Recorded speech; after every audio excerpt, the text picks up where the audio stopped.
tarde, meu amigo da Fraternidade Espírita Irmã Sheila.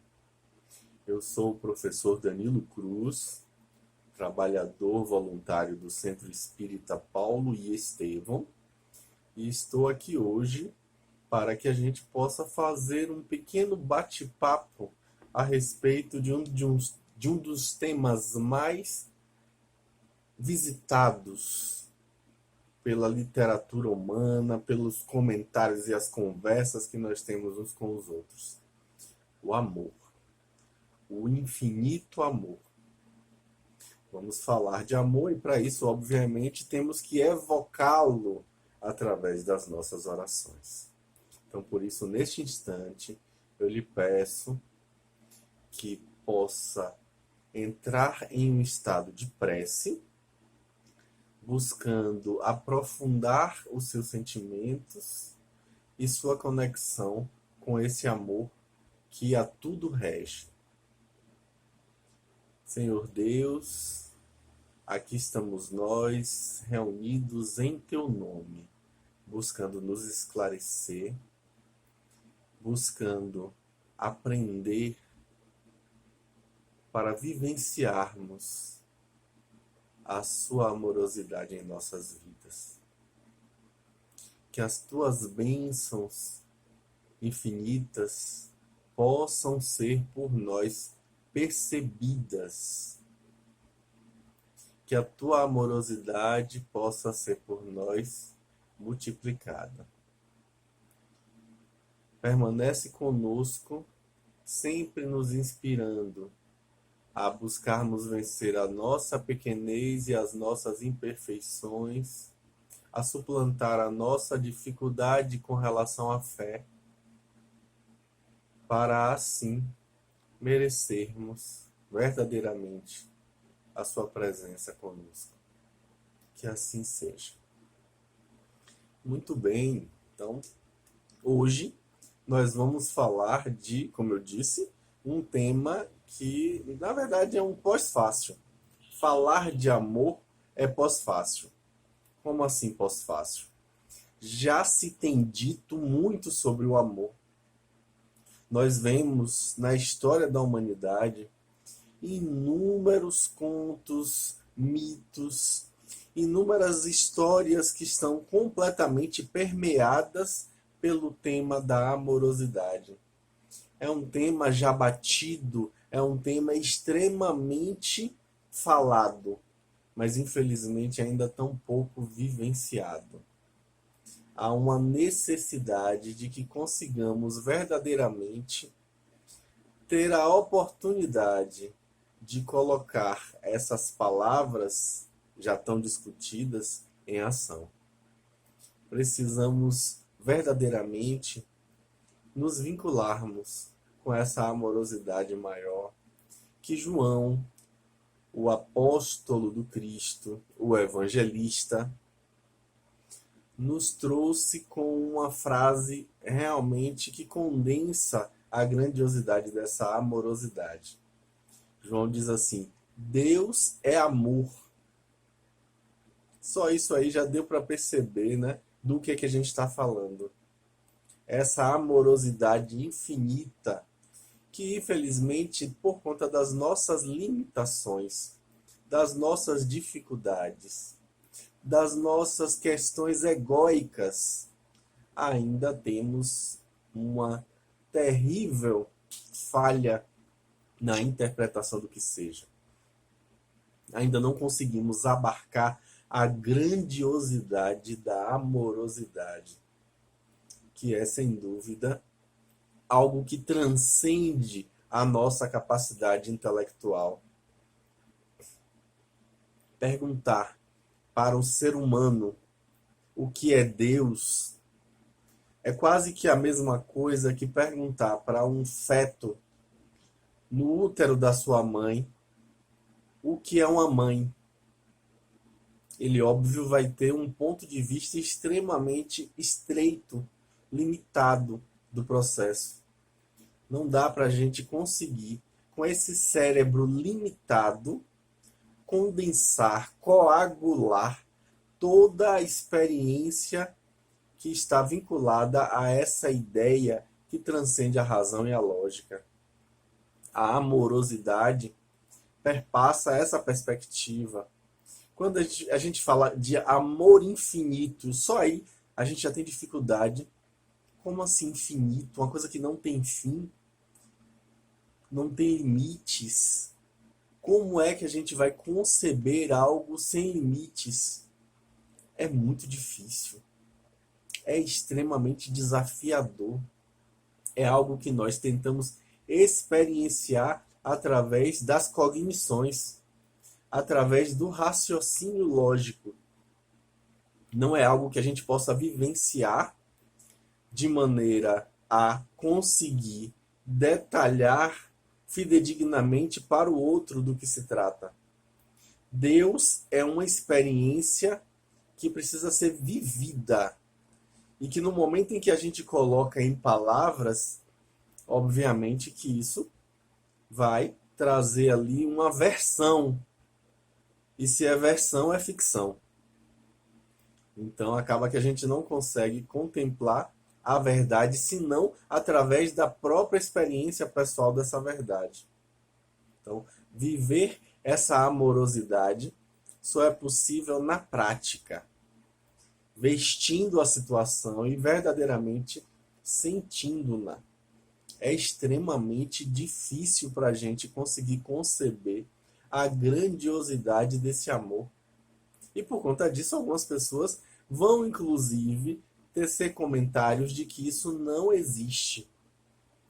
Por quê? Porque não existe para elas, para a experiência delas. Nós, muitas vezes, temos essa dificuldade, né? Nos colocamos como parâmetro, numa visão bem narcisista, como se aquilo que existe precisa passar pelo crivo da minha razão para que eu possa chancelar essa existência. Ou seja, eu sou a referência.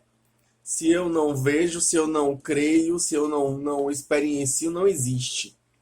Essa lógica é, no mínimo, infantil, imatura, egocêntrica. E muitas pessoas ainda vivenciam esse momento evolutivo, né? Aí eu me lembro do psicólogo transpessoal Ouspensky, que foi muito inspirado na obra do filósofo russo Gurdjieff, quando dizia que nós temos níveis de consciência. E aí ele fala que o primeiro nível, o mais basal de todos, é o nível de consciência de sonhos.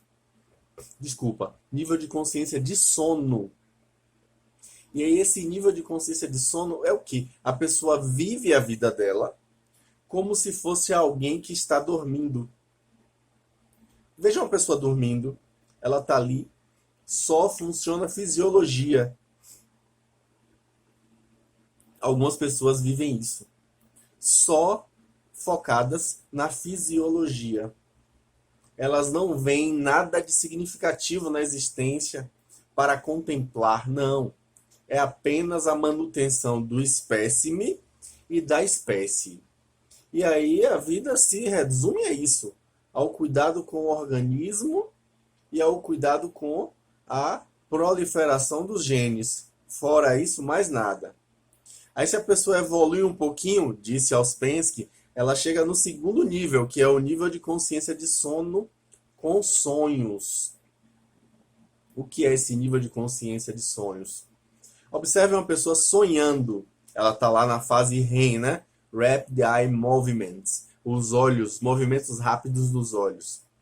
Ela está ali, às vezes balbucia alguma coisa, fala algo. E aí você vai escutando aquilo. E aí, às vezes, você tenta até compreender uma ideia que está ali colocada, bem demarcada. Você ouve, você tenta, mas ali você sabe que existe uma atividade mental intensa acontecendo, né? Isso aqui é interessante do processo. A pessoa que chega nesse momento do processo evolutivo, ela se comporta dessa forma. Ela já tem alguns lampejos de consciência. Ela já tem, por exemplo, aqueles comportamentos supersticiosos que são tentativas de compreensão da realidade, né? Menino, desvire essa sandália, senão sua mãe vai morrer. Ô fulana, não abra o guarda-chuva dentro de casa, senão você não vai crescer.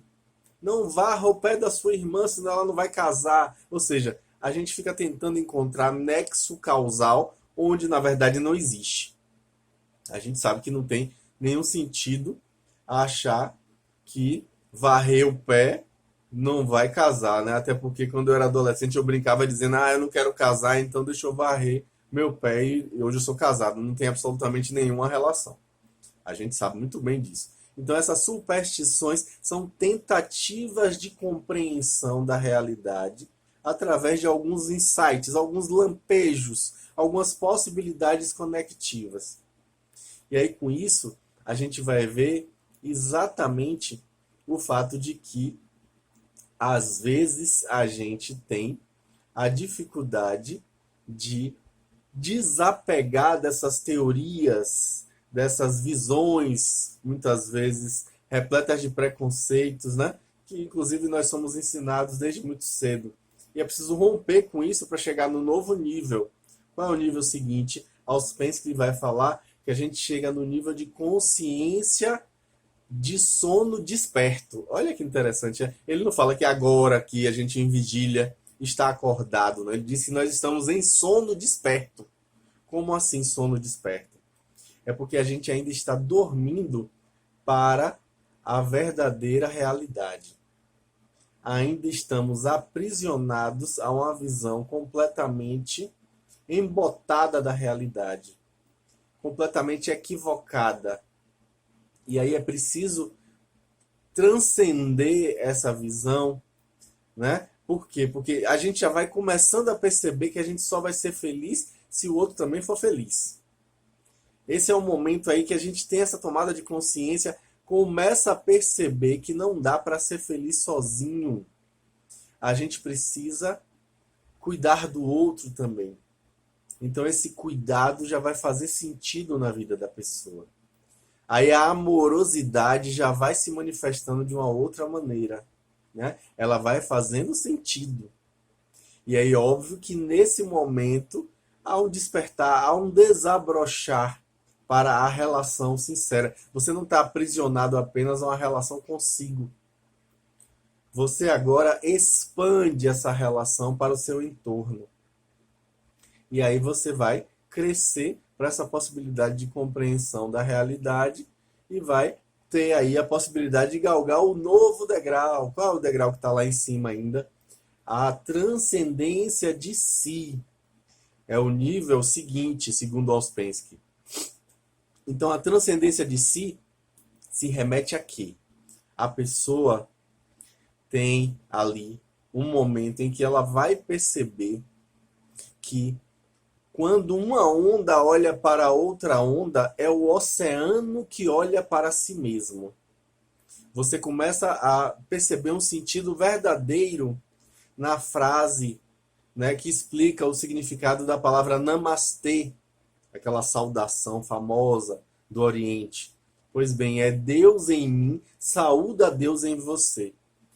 É o momento em que você transcende a si mesmo e percebe que você está imerso nessa experiência, né, de conviver com o outro. E aí nessa convivência você transcende a você para se identificar com a causa maior, com algo maior do que você. E aí óbvio que nesse momento de transcendência, de autotranscendência, a sua manifestação amorosa é de outra natureza, né?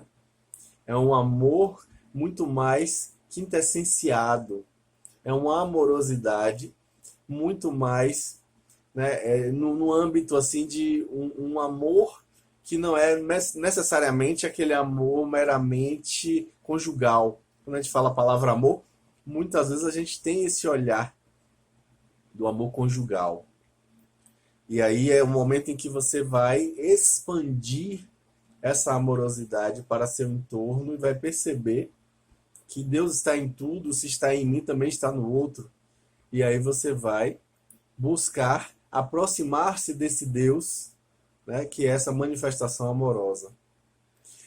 Só que esse não é o último nível. Geralmente as pessoas pensam, ah, pronto, chegou no último. Não, não chegou no último nível. O último nível ainda é um nível superior. É chamado consciência cósmica. O que é a consciência cósmica? Alguns autores dão outros nomes para isso, né? Por exemplo, os cristãos primitivos chamavam de bem-aventurança. Os cristãos mais recentes chamam de estado de glória, arrebatamento, né? São vários nomes para a mesma coisa. Os hindus chamam de samadhi. Os zen budistas chamam de satori. Os budistas tibetanos chamam de nirvana, que é essa experiência em que você se vê um com o universo, um com Deus. Você se vê maior do que o que você é e se identifica com o que está além de você. Então é o momento em que a gente pode falar como falou Paulo de Tarso. Já não sou eu quem vive, mas o Cristo que vive em mim. Ou como o próprio Cristo disse, né? Eu e o Pai somos um. Essa experiência de unicidade, essa experiência de identificação com o cosmos. É uma experiência tão difícil de ser vivenciada que poucas pessoas têm, né? Esse relato verdadeiro de terem vivido, ao ponto de que muita gente vai dizer que não existe justamente porque elas nunca viveram. Só que aí a literatura está cheia, né, de grandes exemplos. Sigmund Freud chamou essa experiência de experiência oceânica. Eu adoro essa expressão. Os biógrafos dele dizem que ele estava ficando velho gaga, mas na verdade eu acredito que ali foi justamente o contrário. Um momento de despertar, quando ele já muito idoso vai escrever sobre essa experiência de contato com o outro de uma maneira mais profunda, a experiência oceânica, usando as palavras dele. Carl Gustav Jung, que Joana de Ângeles chama de escafandrista da alma humana, chama essa experiência de experiência luminosa. Não é luminosa com L de lâmpada, é luminosa com N de nariz. Pois bem, essa experiência é uma experiência tão profunda que você vai ver as coisas como elas são. Né? Númena, numen, significa isso, né? É o contrário de fenômeno. O nômeno e o fenômeno. O fenômeno é as coisas como eu as vejo, de acordo com os meus 5 sentidos. Enquanto que o nômeno são as coisas como elas são.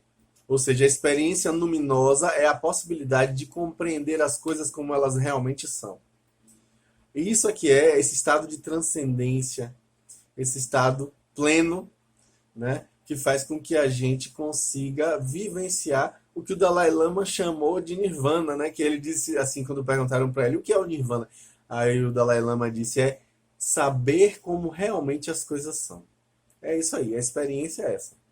Agora, óbvio que isso exige todo um processo evolutivo, né, para uma desidentificação com o ego, para uma identificação com o self, que é a centelha divina em nós. E aí esse processo óbvio nos liberta das nossas limitações, da nossa estreiteza mental, das nossas arestas existenciais. E isso óbvio faz com que a gente se identifique com o Criador de maneira unívoca. Então, e de maneira inequívoca, né? Então a gente vai, obviamente, que aos poucos, trilhando isso aí, galgando essa experiência de forma gradual. Perguntaram para Jean-Yves Leloup, um psicólogo transpessoal e antropólogo francês, que eu admiro muito, sou um grande fã, adoro os livros dele. Ele é um psicólogo que fala sobre espiritualidade. E aí ele, certa vez, foi perguntado sobre o que era o amor e ele falou uma historinha, contou uma historinha breve que diz exatamente isso, que o amor havia se manifestado para a humanidade dizendo assim, eu sou Eros, o amor erótico. E aí ele foi descrevendo a questão sensorial do amor, a sexualidade, a sensualidade desse amor. E aí aquelas pessoas que ouviram, a imensa maioria ouviram e disseram assim: eu quero experimentar esse tipo de amor. E aí saíram, não escutaram nem o resto da história. Saíram, foram tentar viver o amor erótico. A grande maioria da população está completamente detida a essa expressão da amorosidade. Mas o amor continuou falando: eu também sou filia. E aí foi descrever o que é o amor filia, que é o amor da amizade, é o amor do companheirismo, o amor da presença, o amor justamente desse sentimento profundo de respeito mútuo. E aí, aqueles que estavam, que já eram poucos, a imensa maioria deles saiu dali e disse: eu quero viver o amor filia. E aí saíram para viver esse amor filia, ou philos, né? Que é da origem da palavra filosofia, né? Amor ao conhecimento, amor à sabedoria. Pois bem, mas o amor ali estava para os poucos gatos pingados que restaram, para contar a última parte. Ele disse o quê? Eu também sou o amor ágape, o amor não amado, o amor sem objeto, o amor que ama no verbo intransitivo. É o amor que não tem objeto, que não ama fulano ou beltrano. Ele simplesmente ama. Ele é um verdadeiro aspersor de amor ao seu redor. Tudo na sua presença é inundado pela sua amorosidade. E aí aqueles poucos que estavam foram viver esse amor e com certeza inspirar a humanidade no seu processo de acordar diante da necessidade de vivenciar essa amorosidade. Então, o amor, sem dúvida, é a manifestação. Como diz André Luiz, né? O amor é tudo. E ele vai falar, inclusive, dizendo que até mesmo os sentimentos menos nobres, como o ciúme, a raiva, a inveja, o ódio, ele vai falar justamente que são expressões tresloucadas do amor. É o amor equivocado, é o amor enlouquecido, é o amor distorcido, é uma forma completamente singular de expressar essa amorosidade, mas que obviamente vai amadurecer, evoluir e ganhar uma nova roupagem mais adiante. Isso com certeza nos espera. Como diz Joana de Ângeles, nós estamos fadados a sermos felizes. Estamos fadados a vivenciarmos a amorosidade na sua plenitude. Só depende de nós a brevidade desse processo. É óbvio que se a gente puder ajudar a tornar essa amorosidade algo real para nós o mais rápido possível, melhor. Enquanto a gente resiste, é pior, né? É aquilo que eu sempre falo. Na verdade, não sou eu que falo, é Jung que fala, né? Aquilo a que você resiste, persiste. Então, muitas vezes a gente fica resistindo à necessidade de colocar em prática essas palavras, colocar em prática essa visão da amorosidade. E aí, com isso, ficamos muitas vezes aprisionados a esses olhares, apegados a certos olhares, a certas formas de amar, e julgando que só o nosso jeito de amar é o certo. Como o título da minha fala de hoje diz, o amor é infinito. O amor não cabe limitação para esse amor. Não tem como a gente aprisionar a amorosidade nas nossas formas de encarar o amor, nas nossas gavetinhas. Muitas vezes a gente quer fazer o amor caber na gavetinha.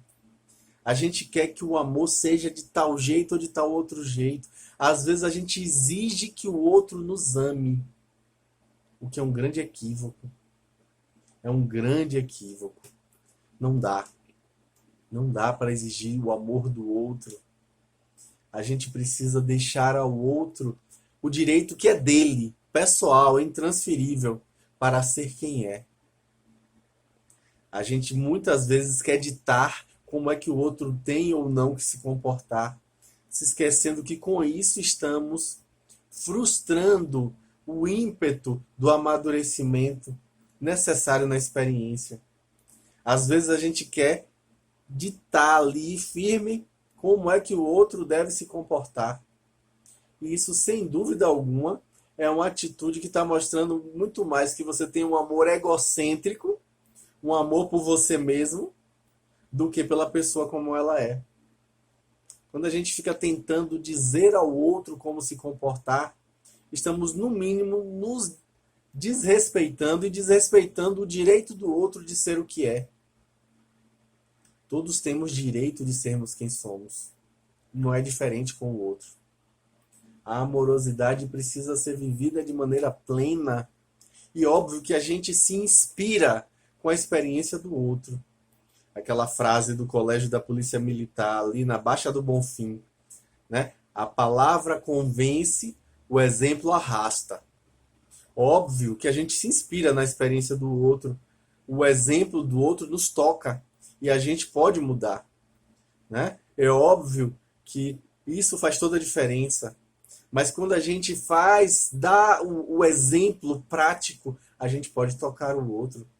Aí eu me lembro daquele livro Primícias do Reino, no capítulo sobre Maria Madalena, quando é descrito que Maria, enquanto lavava os pés de Jesus nas próprias lágrimas, embalsamando os pés com perfumes caríssimos, enxugando com os próprios cabelos, Jesus só ergue Maria e diz para ela: Maria, o amor encobre a multidão de pecados.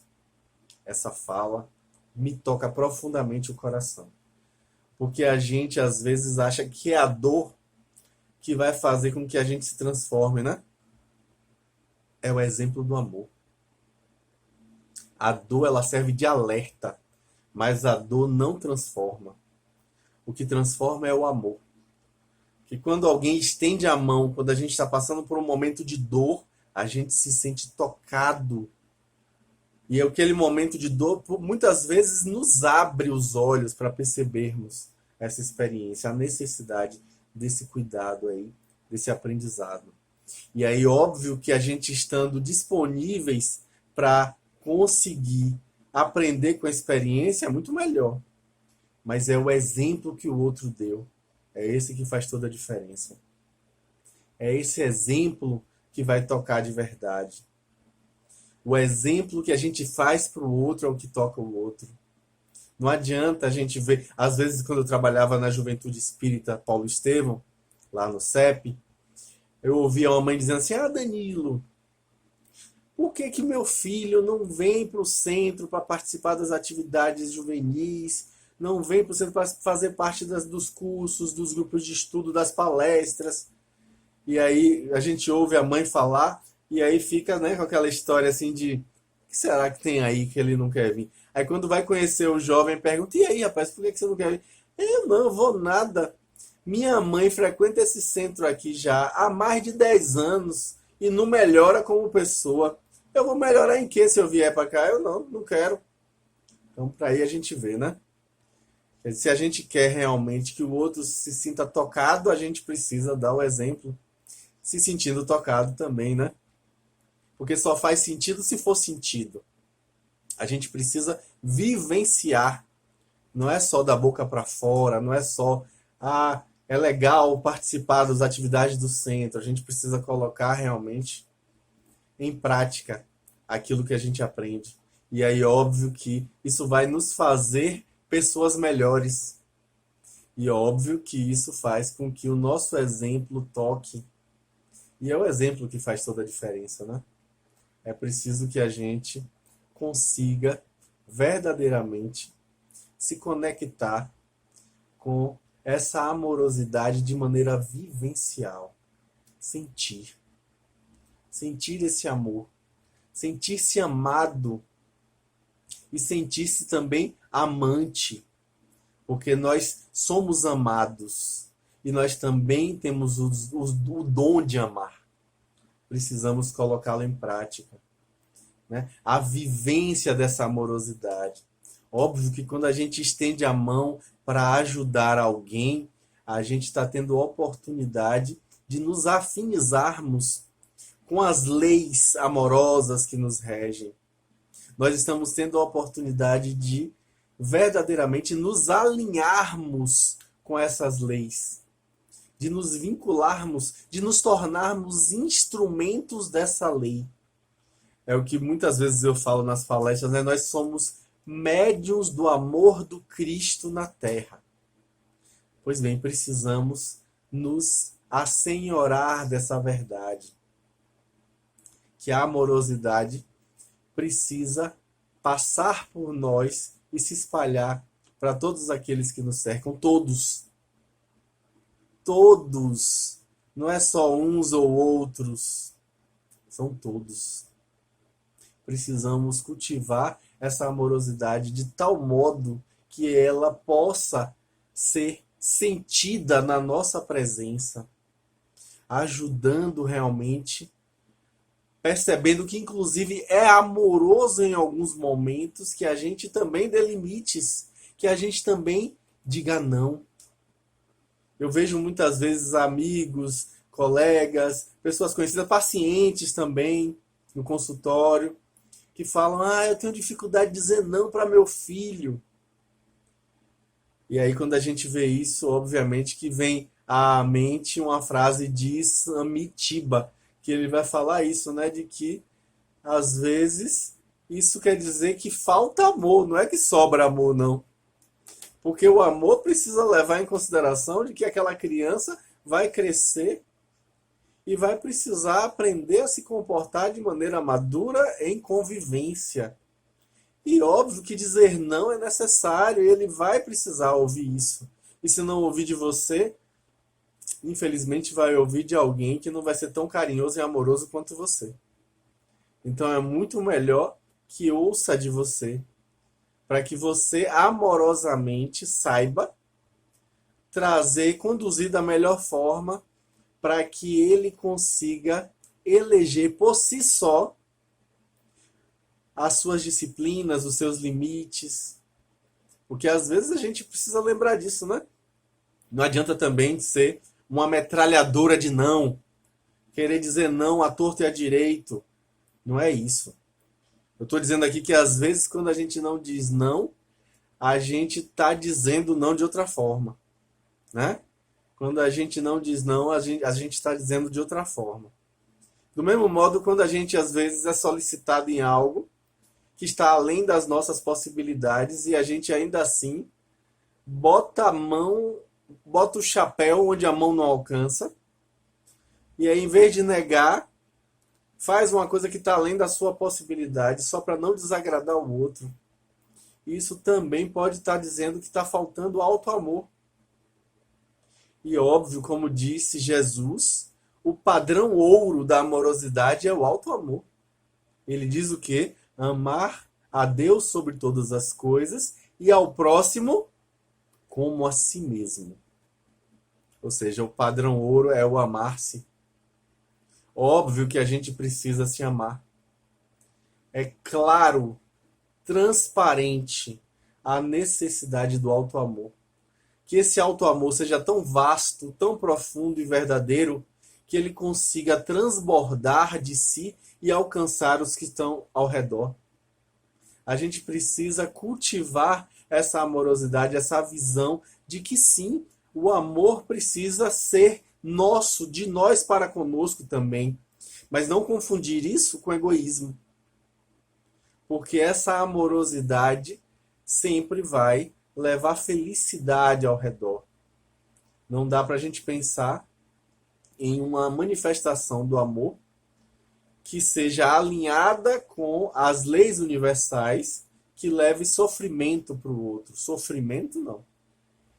É preciso que a gente alargue os olhares, perceba de outras maneiras, inclusive perceba esse amor infinito em tudo que acontece conosco em nossas vidas. Olha que exercício interessante para a gente fazer, né? A gente precisa se perguntar sempre, em todo acontecimento, o que que o amor de Deus quer que eu aprenda com essa experiência que eu estou vivendo hoje? O que é que o amor de Deus quer que eu amadureça? Em que Ele quer que eu amadureça e evolua? Passando por essa limitação, por essa privação, por essa enfermidade, por essa dificuldade, por esse problema. Como eu me torno uma pessoa melhor sendo amparado pelo amor de Deus nessa circunstância? Porque com isso a gente vai começar a desenvolver um sentimento profundo e verdadeiro de gratidão. A gratidão deve ser a tônica de nossas vidas, porque assim a gente vai estar realmente se sentindo amados como somos. Né? Essa busca pela vivência da amorosidade, esse alinhar-se, esse perceber, na verdade, essa tomada de consciência de que o amor está sempre conosco. É essa tomada de consciência que é o recado da tarde de hoje, para a gente dialogar, para a gente falar mais a respeito disso, né? De viver a amorosidade de maneira plena, de buscar ser a expressão desse amor onde quer que a gente esteja. Seja numa prece pequena que a gente faça, quando vê, por exemplo, um acidente de trânsito, a gente, em vez de ter aquela curiosidade malsã, de querer olhar se tem algum acidentado, alguma coisa. Não, a gente faz uma prece pelos envolvidos, encarnados ou desencarnados. Que a gente envolva aquelas pessoas em luz. Que a gente faça um pequeno gesto de comprar nas nossas compras do mês sempre pacotinhos de biscoito para deixar no carro, para quando parar em algum lugar, uma pessoa com uma plaquinha, tenho fome, opa, tá aqui um lanchinho amigo, tá aqui um lanchinho amiga.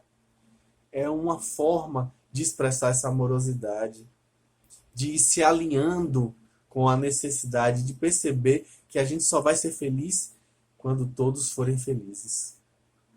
Então que o amor possa, na verdade, ser enxergado por nós, visto ser ele incessante e infinito em nossas vidas. Então, que a gente possa ser instrumento dessa infinitude, dessa amorosidade plena e restrita. Como diz Teilhard de Chardin, nós vivemos buscando a amorosidade na sua completude, na sua amplitude e na sua plenitude. Na completude dos relacionamentos, na amplitude do filia e na plenitude do ágape. Que a gente consiga verdadeiramente ir cultivando o hábito de enxergar amor em tudo nas nossas vidas, em todos os acontecimentos pelos quais nós passamos. E que a gratidão permaneça sempre cultivando essa percepção desse amor. Era essa a mensagem da tarde de hoje. Agradeço a você, minha amiga, a você, meu amigo, por estarem nesse momento conosco, falando um pouquinho sobre amor, nesse mês em que a Fraternidade Espírita Irmã Sheila dedicou ao amor. Então, que essa amorosidade possa ser em nossos corações um vórtice, que nosso coração seja um dínamo para dinamizar, para espalhar ainda mais esse amor onde quer que a gente esteja. Vamos fazer uma prece? Senhor Jesus, amor encarnado, o amante não amado que nos serve de exemplo até hoje para aprendermos a amar. Abençoa os sinceros propósitos que agora nós abraçamos de sermos pessoas mais amorosas e mais conscientes do teu amor.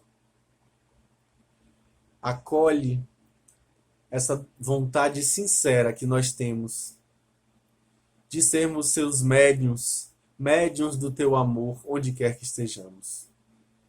Que as tuas bênçãos possam ser por nós percebidas e espalhadas a todos aqueles que cruzarem nossos caminhos. que a tua amorosidade possa ser sentida em nossos corações de maneira sincera e profunda. Muito obrigado pelo seu amor. Ser conosco agora e sempre, Mestre. Que assim seja. Grande abraço para todos e até a próxima, com fé em Deus.